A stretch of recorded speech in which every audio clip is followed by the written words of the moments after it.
40절까지 보겠습니다. 사도행전 8장이고요. 26절부터 40절까지 보겠습니다. 우리 같이 읽겠습니다. 사도행전 8장 26절부터 40절까지입니다. 같이 읽겠습니다. 주의 사자가 빌립에게 말하여 이르되 일어나서 남쪽으로 향하여 예루살렘에서 가사로 내려가는 길까지 가라 하니 그 길은 광야라. 일어나 가서 보니 에디오피아 사람 곧 에디오피아 여왕 간다게의 모든 국고를 맡은 관리인 네시가 예배하러 예루살렘에 왔다가 돌아가는데 수레를 타고 선자 이사야의 글을 읽더라. 성령이 빌립더러 이르시되 이 수레로 가까이 나가라 하시거늘 빌립이 달려가서 선자 이사야의 글 읽는 것을 듣고 말하되 읽는 것을 깨닫느냐? 대답하되 지도해 주는 사람이 없으니 어찌 깨달을 수 있느냐 하고 빌립을 청하여 수레에 올라 같이 앉으라 하니라. 읽는 성경 구절은 이것이니 일러스되 그가 도살자에게로 가는 양과 같이 끌려갔고 털 깎는 자 앞에 있는 어린 양이 조용함과 같이 그 입을 열지 아니하였도다. 그가 굴욕을 당했을 때 공정한 재판도 받지 못하였으니 누가 그의 세대를 말하리요? 그의 생명이 땅에서 빼앗김이로다 하였거늘 그 네시가 빌립에게 말하되 청컨대 내가 묻노니 선자가 이 말한 것이 누구를 가리킴이냐? 자기를 가리킴이냐? 타인을 가리킴이냐? 빌립이 입을 열어 이 글에서 시작하여 예수를 가르쳐 복음을 전하니 길 가다가 물 있는 곳에 이르러 그 네시가 말하되 보라 물이 있으니 내가 세례를 받음에 무슨 거리낌이 있느냐? 이에 명하여 수레를 멈추고 빌립과 네시가 둘 다 물에 내려가 빌립이 세례를 베풀고 둘이 물에서 올라올새 주영이 빌립을 이끌어 간지라 네시는 기쁘게 길을 가므로 그를 다시 보지 못하니라.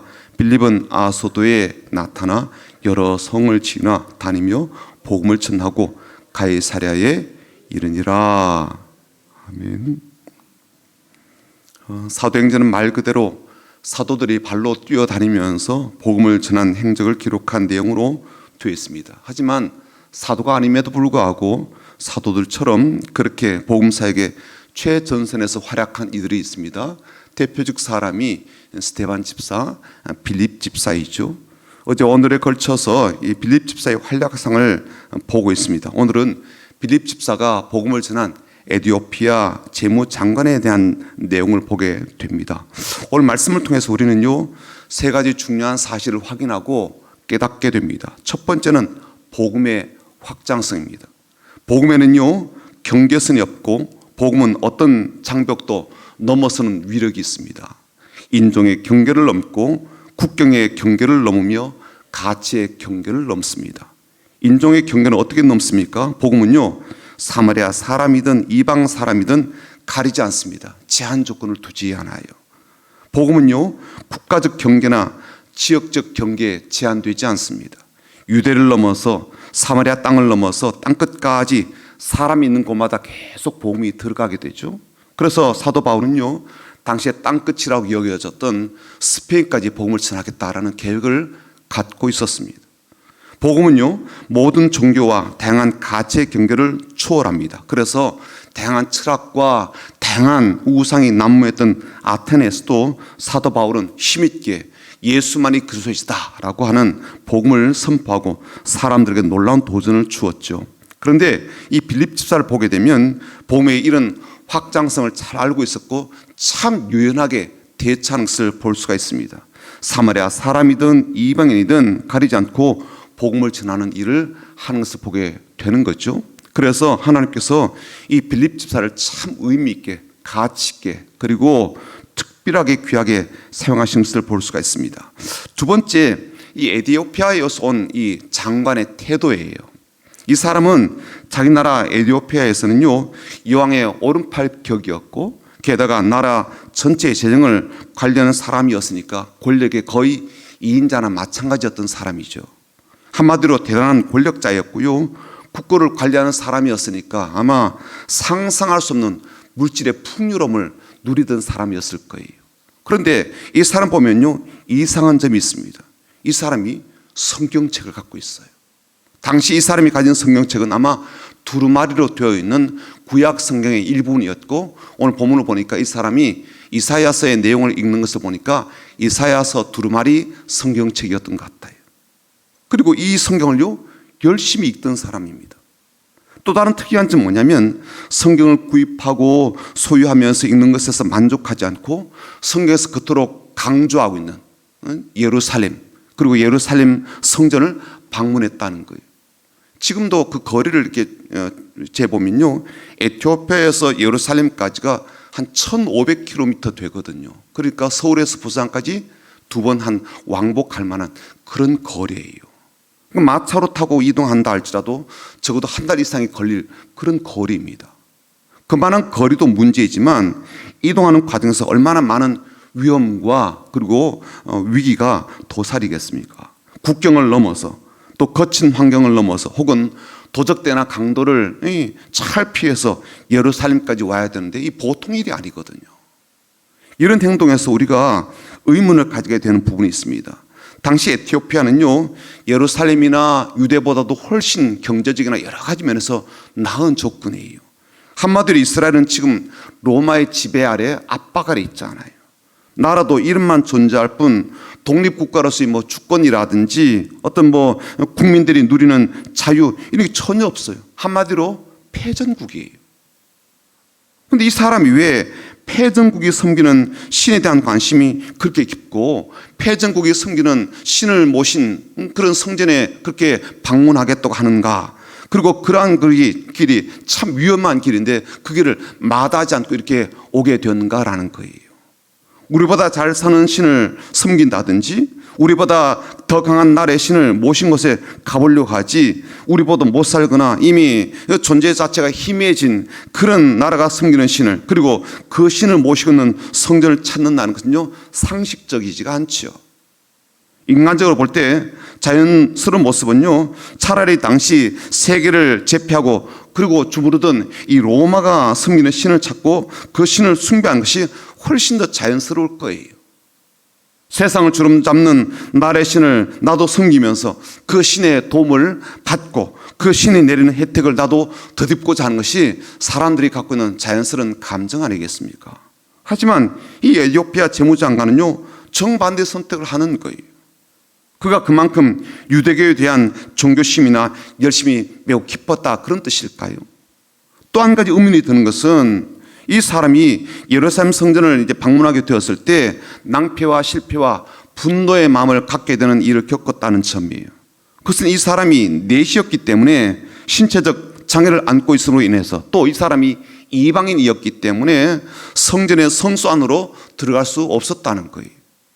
겨우 이방인들이 들어갈 수 있도록 허용된 이방인의 뜰에만 들어갔거나, 아니면 신체적 문제를 갖고 있는 이 장애인이란 그러한 이유 때문에 성전 안으로 들어가는 길이 차단되었을 가능성이 많습니다.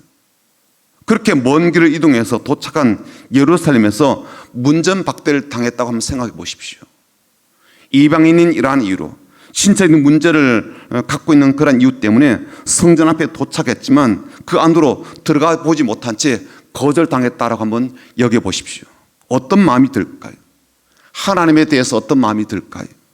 이렇게 사람을 차별하고 인종을 차별하고 긍휼과 자비와 인자조차도 없으며 배려마저 없는 이런 야박한 신에 대해서 어떤 마음이 들겠습니까? 내가 다시는 오나 봐라, 다시는 안 본다, 다시는 상종 안 한다, 그런 마음이 들지 않을까요? 이렇게 사람 무시하나? 내가 무슨 영화를 보겠다고 여기까지 고생하면서 왔을까? 그런 마음이 들지 않을까요? 아니 말로 나는요 한 나라의 재무장관이에요. 평범한 일반 시민이 아니잖아요. 고위 관료입니다. 그런데 나를 이렇게 대접하고 대화하는 이런 나라에 대해서, 이런 종교에 대해서 매우 부정적인 마음과 분개한 마음을 갖지 않을까요? 예전에 우리 교회에 어떤 분이 오셨는데요, 다른 교회 전도사님으로 있다가 우리 교회에 오셨어요. 근데 그분이 교회에서 이제 구역마다 돌아가면서 청소를 한다 그러니까 교회를 가시더라고요. 딴 데로. 무시당했다는 거예요. 근데 이 사람은 재무장관이에요. 근데 자기가 예배하러 왔는데 거절당하고 그렇게 배척당했을 때 오고 싶겠냐고요. 놀랍게도 이 사람이 예루살렘을 방문한 목적을 달성하지 못하고 성전에 들어가서 예배나 기도도 들어보지 못한 채 쓸쓸한 발걸음으로 돌아가는 과정 속에 이 사람이 뭘 하는가 하면요, 성경을 읽습니다. 28절 한번 보십시오. 돌아가는데 수레를 타고 선자 이사야의 글을 읽더라. 저와 여러분 같으면 성경 읽을 마음이 있겠어요? 근데 이 사람이 성경을 읽어요. 더 이해할 수 없는 일이 뭐냐면요, 지금 읽고 있는 이 성경의 내용을 이 사람은요 이해하지 못한다는 거예요. 본인이 이사야서의 말씀을 이제 읽고 있는데 특히 이제 53장에 지금 이르러서 주인공이 도대체 누구인지 모르는 거예요. 내용도 의미도 알지 못한 채 지금 계속 읽고 있다는 그런 의미거든요.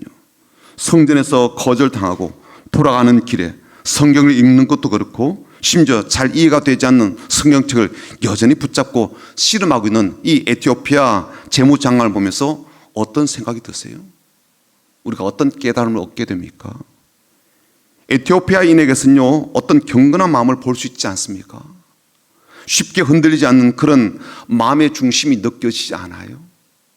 돈 있다고 권력 있다고 거들먹거리지 않는 겸손한 볼 수가 있고요, 거절당하고 배척을 받아도 끓어오르는 감정에 따라가지 않고 말씀으로 되돌아가는 그런 충성됨을 볼 수 있지 않아요? 당장은 잘 이해가 되지 않고 해석이 되지 않아도 그것이 말씀이건 그것이 인생이건 그것이 사건이건 내게 잘 이해가 되지 않아요. 그럼에도 불구하고 여전히 말씀을 끝까지 붙잡고 있는 그런 신실함이 보이지 않아요? 이 사람 아직 세례 못 받았거든요. 어쩌면 신앙의 성장에 도움을 주는 사람을 제대로 만나지 못한 채 그냥 혼자서 끙끙끙 앓으며 신앙생활을 하고 있는 그런 사람일 수 있을 거예요. 그럼에도 불구하고 신앙에 대해서, 하나님에 대해서, 성경에 대해서 모르는 것이 참 많은 사람이지만 하나님 향한 진지한 탐구함이 있지 않아요. 하나님 향한 변함없는 충성심을 가진 사람으로 보여지지 않습니까?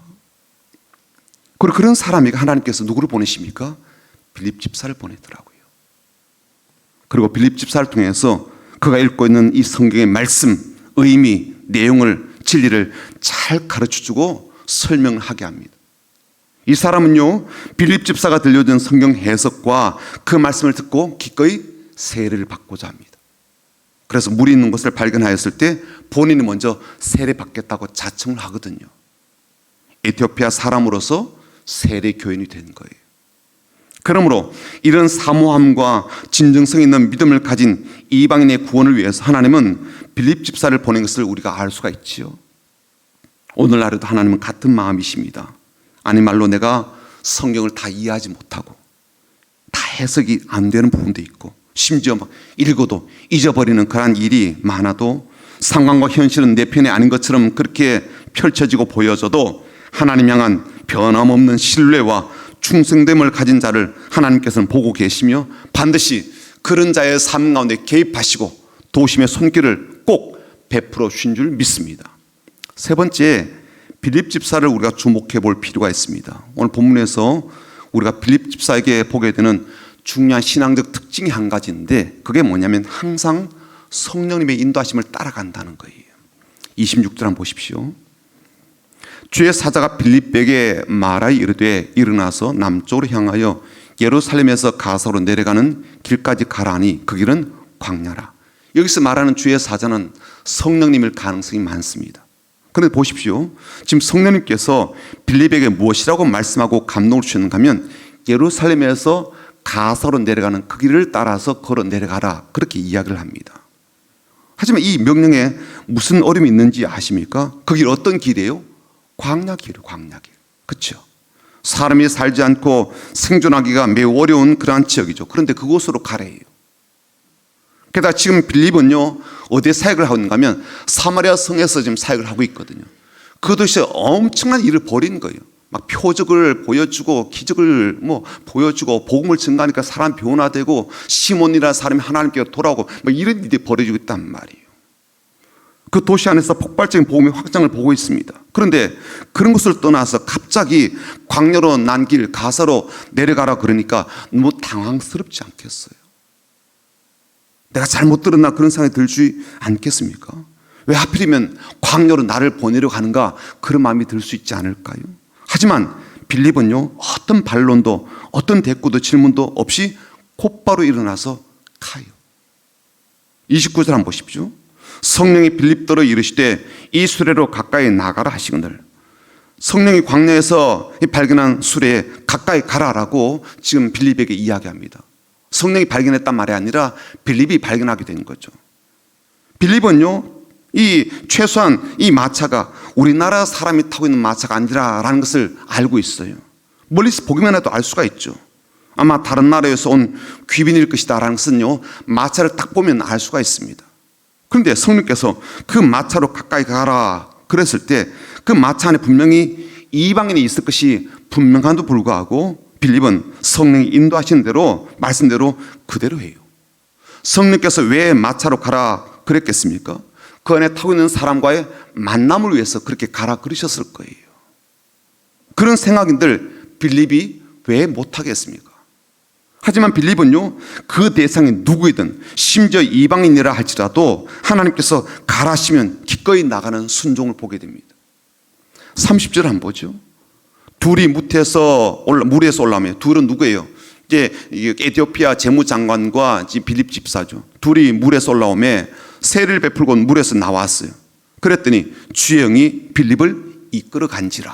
내시는 기쁘게 길을 가므로 그를 다시 보지 못하니라. 에티오피아 사람이 세례받기를 원해서 물이 있는 곳에서 세례식을 행하고 나서 성령님은 다시 빌립을 이끌어 다른 곳으로 보내십니다. 40절 보니까 아소도로 그렇게 보내었대요. 빌립은요, 자신이 지금 가야 될 방향과 장소를 정한 것이 아니에요. 항상 성령님께서 그를 보내시면 어디든지 그의 발걸음을 옮기는 것을 볼 수가 있습니다. 사마리아 땅에 복음의 놀라운 확장과 사람들의 영적인 기쁨을 변화를 보는 그러한 기쁨이 있었지만 빌립에게 광야로 가라, 가사로 내려가라 그러면요, 빌립은 성령님의 인도하심을 따라 기꺼이 발걸음을 내딛습니다. 에티오피아 재무장관에게 세례를 베풀었을 때 그 감격이 얼마나 컸겠습니까? 하지만 그 세례식이 끝나자마자 아소도로 가라라고 성령께서 인도하시면 모든 것을 뒤로 하고 다시 성령님의 이끄심을 따라 발걸음을 내딛습니다. 복음이 경계를 넘어서 확장하는 과정에서 빌립도 모든 경계를 넘어서 성령님의 인도하심을 따라 나갔다는 거예요. 그런 빌립을 하나님이 어찌 귀하게 사용하지 않으시겠습니까? 어찌 사도들을 못지않게 위대하게 능력 있게 사용하지 않으셨겠습니까? 오늘 비록 우리가 빌립은 아니지만 그가 가졌던 이런 믿음을 가지셔서 21세기 빌립처럼 살아가고 하나님께 귀하게 놀랍게 사용되는 복된 삶이 되기를 주님 이름으로 축복합니다. 더불어 무명의 에티오피아 내시처럼 최소한 우리들에게도 그런 진실한 믿음과 묵직한 충성심을 가지셔서 하나님께서 우리를 위해서 귀한 돕는 자를 보내시기도 하시고 우리의 삶에도 큰 기쁨의 사건의 주인공이 되고 영적으로 감사할 수밖에 없는 그런 사건의 주인공이 되게 하실 줄 믿습니다. 이런 귀한 은혜가 올해 후반기에도 계속되게 되기를 주님의 이름으로 축복합니다. 아멘. 같이 기도합니다.